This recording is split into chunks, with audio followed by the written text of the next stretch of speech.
त्याच्यामुळे सर्वांना विश्वासात घेऊनच यावर त्या अधिक मला असं वाटते लीड करून पुढचा निर्णय घेतील. बर बर बर नक्कीच अमोलजी, एकंदरीत तुम्ही जे म्हणताय की कार्यकर्त्यांशी चर्चा करून एकत्रीकरणाचा अंदाज आहे, ते अंदाज असं तुम्ही का म्हणताय विचारायला मी पुन्हा तुमच्याकडे येणार आहे, परंतु आता मी जाते परिणयजींकडे. परिणयजी, सातत्याने असं म्हटलं जात आहे की या दोन राष्ट्रवादींच्या विलीनीकरणामध्ये भाजपची महत्वाची भूमिका आहे, अशी चर्चा राजकीय वर्तुळात आहे. ही नक्की भूमिका काय आहे? नाही, बघा असं आहे की अजितदादांनी त्यावेळेस भेटीगाठी केली होती, त्या विषयावर चर्चा केले होते की नाही केले होते हे आता कुणाला माहीत नाही.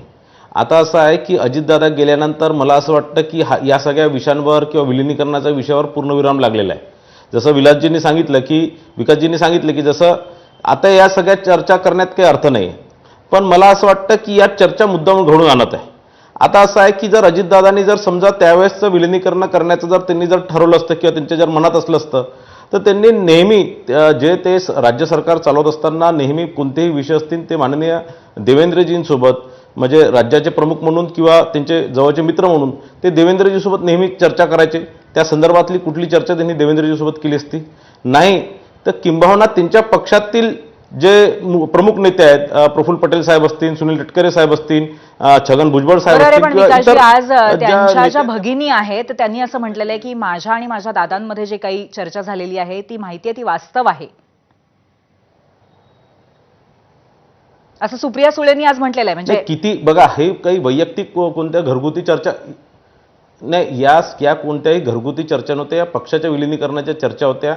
आणि पक्षाच्या विलिनीकरणाच्या चर्चा असताना पक्षाचे जे प्रमुख नेते असतात, पक्षाचं नेतृत्व अजितदादा करत असतील, पण इतरही लोक मिळून पक्ष असतो आणि पक्षाच्या इतर नेत्यांसोबत चर्चा करून कोणतीही आपण जर चर्चा करतो किंवा कोणत्याही गोष्टीच्या एखाद्या निकषावर येतो, एका निर्णयावर येतो, त्याआधी आपण आपल्यासोबत जे अनेक वर्षापासून काम करतात, आपल्या पक्षात अनेक वर्षापासून काम करतात, त्या लोकांसोबत चर्चा करून, त्या लोकांसोबत भेटी करून त्या सगळ्या विषयाचा एक निर्णय आपण घेत असतो.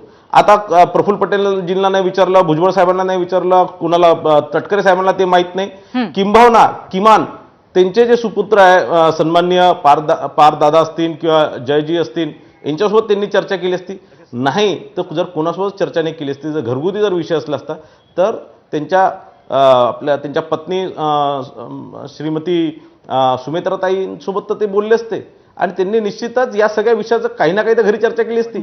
आज कुठेच ह्या विषयाचा कुठेच कुणाला माहीत नाही.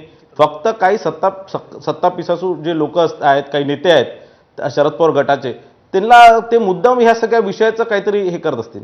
आणि माझा दुसरा जो विषय आहे, जो सामान्य जनतेच्या मनातला परिणयजी, तुमचा मुद्दा कळलेला आहे. आपल्याला एक छोटासा ब्रेक आता घ्यायला लागणार आहे, परंतु तुम्ही ज्या पद्धतीने आता म्हणलात की आता कुठेतरी या चर्चांना पूर्णविरामच लागलेला आहे किंवा